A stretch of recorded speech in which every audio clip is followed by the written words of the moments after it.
بسم اللہ الرحمن الرحیم۔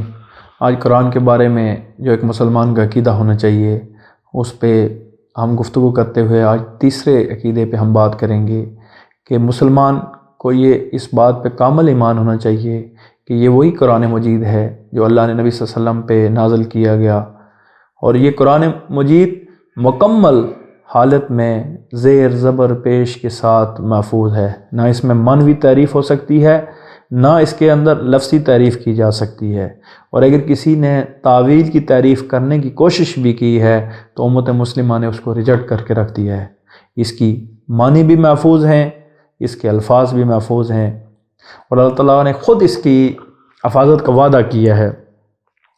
اللہ تعالیٰ قرآن میں فرماتا ہے اِنَّا نَحْنُ نَزَّلْنَا الذِّکْرَ وَإِنَّا لَهُ لَحَافِظُونَ، میں نے ہی اس قرآن کو نازل کیا ہے اور میں ہی اس کی حفاظت کرنے والا ہوں۔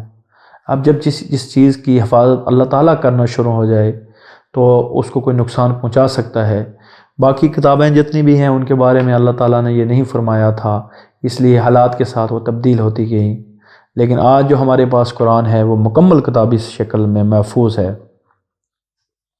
اب ایک چیز ہے کہ اہل تشیع کے کچھ نقطہ نظر ہیں کہ وہ قرآن کے بارے میں اپنی رائے رکھتے ہیں اور غلط فہمی ڈالنے کی کوشش کی ہے، لیکن حقیقتاً ان کے نقطہ نظر کو امت مسلمہ کے اجماعی عقیدے نے اجماع نے ان کے نقطہ نظر کو مانا نہیں اور اس کو ریجیکٹ کیا ہے۔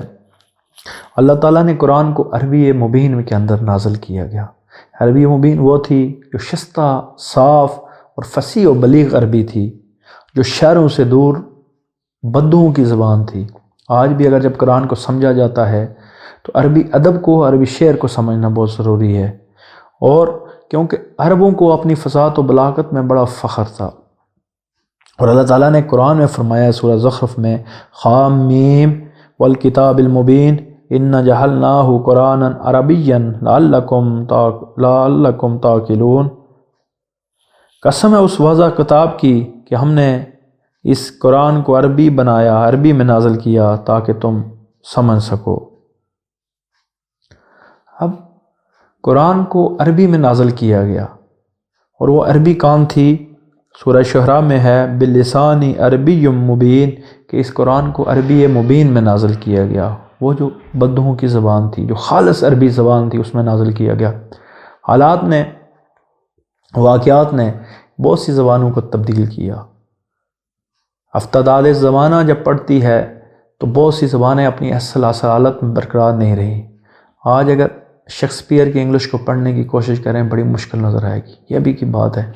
یا آپ ولی دکنی کی یا غالب کی شاعری جو بالکل کل کی بات ہے، اس سے پہلے آپ جتنے بھی شاعر ہیں جو اردو ادب کے بڑے شاعر ہیں ان کی جب اردو پڑھنے کی کوشش کریں گے تو آپ کو متروک سی اردو سمجھ ہی نہیں آئے گی، لیکن عربی مبین جس پہ قرآن نازل کیا گیا وہ آج بھی اپنی مکمل حیت کے ساتھ اسی طرح محفوظ ہے، انہی الفاظ میں محفوظ ہے کہ آج بھی کوئی عربی بولنے والا آسانی کے ساتھ اس قرآن کو سمجھ سکتا ہے۔